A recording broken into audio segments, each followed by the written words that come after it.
Botswana by a whisker. What a race! What a week it's been in Tokyo! And for the first time in history! In one of the most unexpected moments of the 2025 World Athletics Championships, Botswana did the unthinkable. They didn't just compete, they made history. On a soaked track in Tokyo, under pounding rain and enormous pressure, 4 young athletes from a small African nation brought home gold in the men's 4x400-meter relay. For the first time in history, an African team claimed victory in an event long dominated by powerhouses like the United States. The name Botswana now echoes across the globe, and not just because they won. It's how they won that has left the world stunned.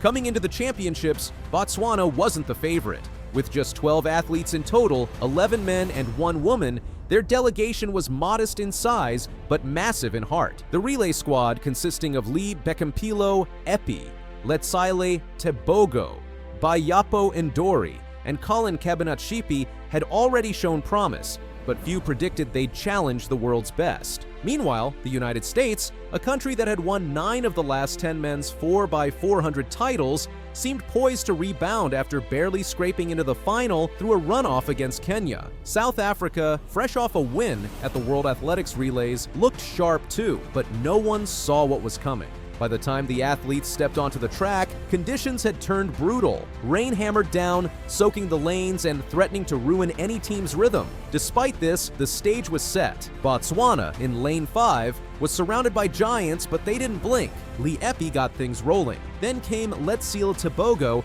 who had already won Botswana its first ever Olympic gold the previous year in the 200 meters. His second leg was blistering, clocking 44.05 and leveling things with the US. After him, Bayapo Ndori, already a 400-meter bronze medalist, kept Botswana within reach. And then came the closer. At 21, Busong Collen Kebinatshipi had already won the individual 400 meters in Tokyo, setting a national record with 43.53 seconds. But this moment was different. This was about pride, legacy, and country. With the US still ahead, Kebinatshipi stayed composed. South Africa was gaining. The crowd roared. And in the final 80 meters, Kebinatshipi made his move, slipping right between Rai Benjamin and Zakiti Nene with an electrifying final surge. Botswana finished in 2 minutes 57.76 seconds. The United States and South Africa were both clocked at 2 minutes 57.83 seconds, with the US snatching silver by just 0.02 of a second. "I had to run the most strategic leg because of the weather," Kebinatshipi said. "At the last 80 meters, I pushed and started running faster. I am really grateful to have come home with 2 gold medals." His composure under pressure wasn't accidental. Kebinatshipi had spent years training in unpredictable outdoor conditions across Africa. Rain, wind, heat, none of it was new to him. Tokyo's downpour may have unsettled others, but to him, it was just another challenge to overcome. The reaction in Botswana was immediate. The country erupted in celebration. President Duma Gideon Boko declared a national holiday on September 29th to honor the relay heroes. "Botswana's natural diamonds are not just in the ground, they are our world champion athletes," he said. The moment was more than just a win. It was a symbol, a testament to perseverance, teamwork, and belief. After decades of underdog status, Botswana had not only won, they had changed the game. For Letsile Tebogo, the win was deeply personal. After winning Olympic gold in the 200 meters in Paris, he had faced heartbreak in Tokyo, disqualified in the 100 meters, and missing the 200 meters podium by just 1 spot, despite running 19.65. His performance in the relay was nothing short of redemptive. He made up significant ground on Jackery Patterson in the second leg, giving Botswana the belief and position they needed. Tebogo, usually reserved, led the celebrations. He and his teammates high-stepped through puddles in pure joy, soaked in rain, but lifted by glory. It was a celebration that looked like a scene out of Singin' in the Rain. The US team had reshuffled their squad entirely for the final after surviving a controversial runoff. Rai Benjamin, fresh off a 400-meter hurdles gold, ran a powerful anchor but couldn't respond to Kebinatshipi's surge. "The guys put me in a great position. We were not supposed to be here, so taking silver is pretty good," he said. This victory was no fluke. Botswana's success is the product of years of investment in youth development and athletics infrastructure. Kebinatshipi's rise began in junior championships, where he was part of the U20 relay team that won gold in 2021. Tebogo, Ndori, and Epi have all come through similar systems, honed through African championships, world relays, and Diamond League showings. Kebinatshipi's 2025 season had been electric, placing in multiple Diamond League events and finally winning the individual world title in Tokyo.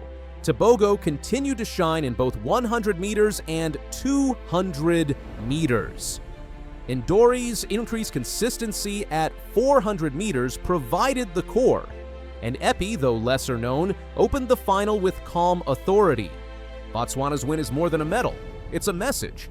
For decades, African nations have dominated long-distance events, but sprinting and relays? That's traditionally been the domain of the US, Jamaica, and Britain. Botswana's triumph changes that. It proves African teams can not only compete, but win in sprint-heavy relays. It opens doors for nations like Nigeria, Kenya, Ghana, and South Africa to aim higher in the 4x400 and beyond. The moment has already started conversations among athletic federations across the continent. Development programs are being revisited, young sprinters are dreaming bigger. The ripple effect is just beginning. Final time, 2 minutes 57.76 seconds, a season's best. Kebinatshipi's final leg, clinical. Tebogo's second leg, 44.05.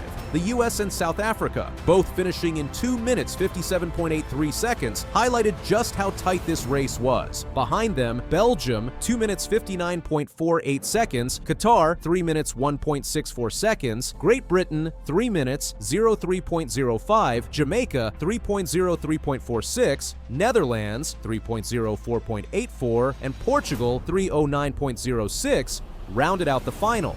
But it wasn't just about time. It was about execution under pressure. From the start to the finish, Botswana ran the perfect race. Smart handoffs, no stumbles, tactical brilliance. Even the smallest details mattered. Baton grip, lane positioning, stride frequency. Botswana got it all right. That level of precision only comes with discipline and trust. With 2 gold medals and 1 bronze, Botswana finished 5th overall at the 2025 World Championships, their highest placement ever. The next stop? The 2027 World Championships and the 2028 Los Angeles Olympics. Kebinatshipi is just 21, Tebogo still ascending, Ndori and Epi steady as ever. If this team stays healthy and continues to develop, they're not just one-hit wonders, they're a dynasty in the making. Botswana's young squad has already etched their names into history, but now they chase something bigger, legacy. Botswana came to Tokyo as underdogs. They leave as world champions, and they did it with flair, heart, and brilliance. In the worst weather, on the biggest stage, against the toughest opponents, they delivered a performance for the ages. Collen Kebinatshipi, Letsile Tebogo, Bayapo Ndori, and Lee Epi didn't just win a race. They changed the game, they inspired a continent, and they showed the world that greatness can come from anywhere. The world may have doubted Botswana, but they believed. And now, the entire world believes in them too. Richardson under pressure here. It is going to be a gold for the United States. Sha'Carri Richardson just pulled off one of the most dramatic comebacks in track and field history. The 25-year-old American sprinter had been struggling all season, but when it mattered most, she delivered a performance that shocked the world. It was the final day of the 2025 World Athletics Championships in Tokyo. Rain was pouring down on the track, making everything slippery and dangerous. The women's 4x100-meter relay was the last event, and all eyes were on the battle between the United States and Jamaica. Richardson had good reason to feel nervous. Just days earlier, she finished 5th in the individual 100 meters. People were asking why Team USA even put her on the relay team. Her whole 2025 season had been rough, with injuries and poor performances. Some called it her worst year as a professional athlete.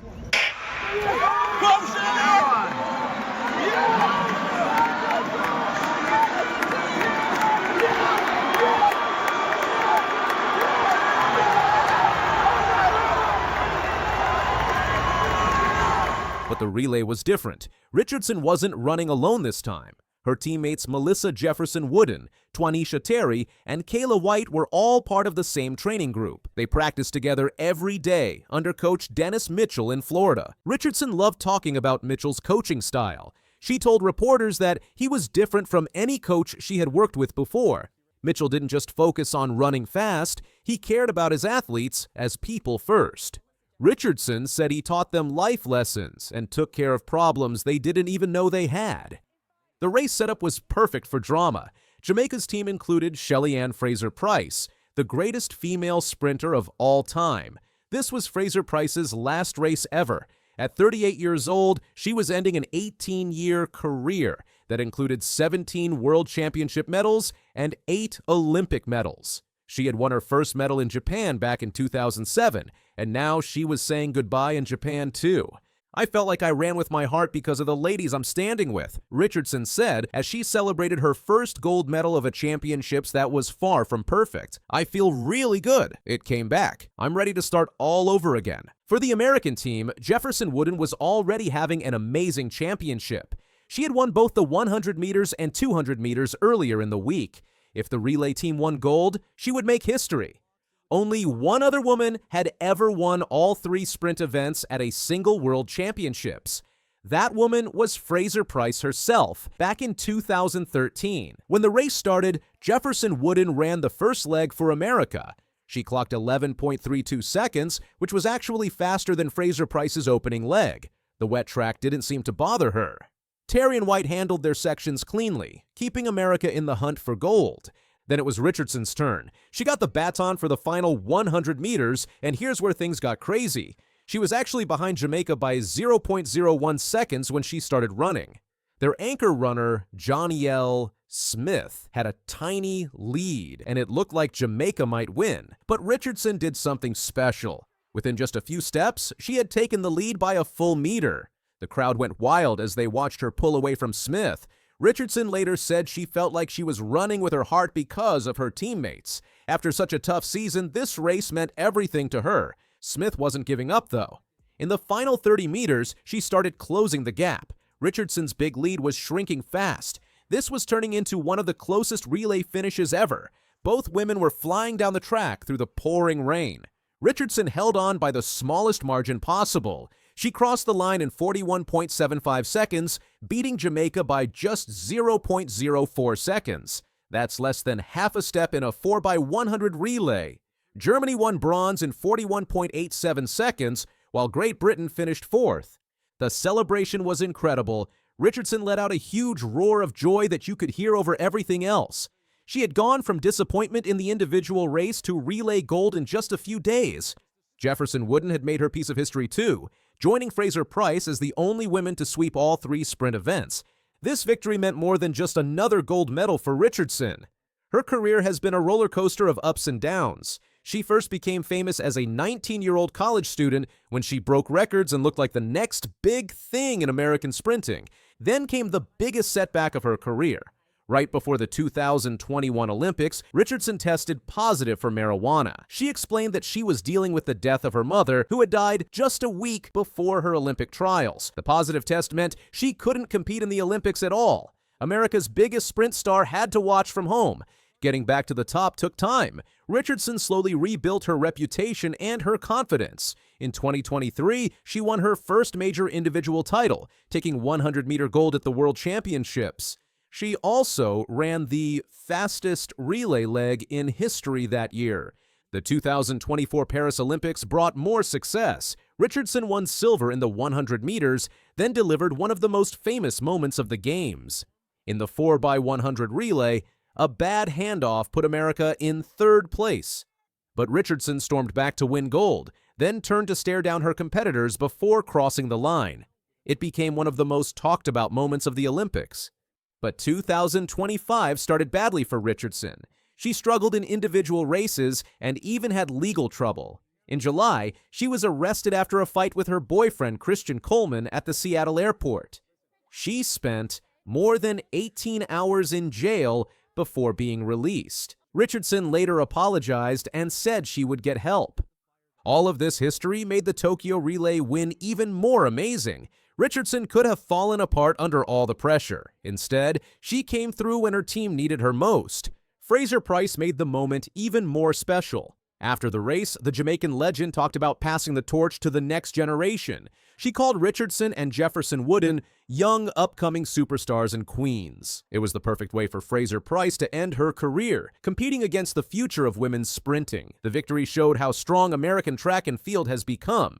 Team USA won 26 total medals at these championships, including 16 golds. That was the same number of total medals they won at the Tokyo Olympics, but with way more gold medals this time. Richardson's coach Dennis Mitchell deserves a lot of credit for this success. His training group has become one of the best in the world.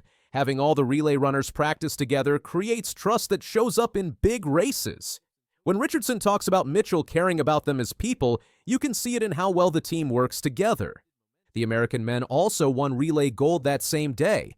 Noah Lyles anchored them to victory in 37.29 seconds, which was the 5th fastest time ever. Christian Coleman ran the first leg for the men's team, showing how deep American sprinting talent really is. This relay gold does more than just add to Richardson's medal collection. It proves that athletes can overcome personal problems and public criticism to achieve great things.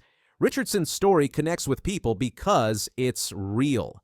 She has dealt with family tragedy, legal issues, performance pressure, and constant media attention.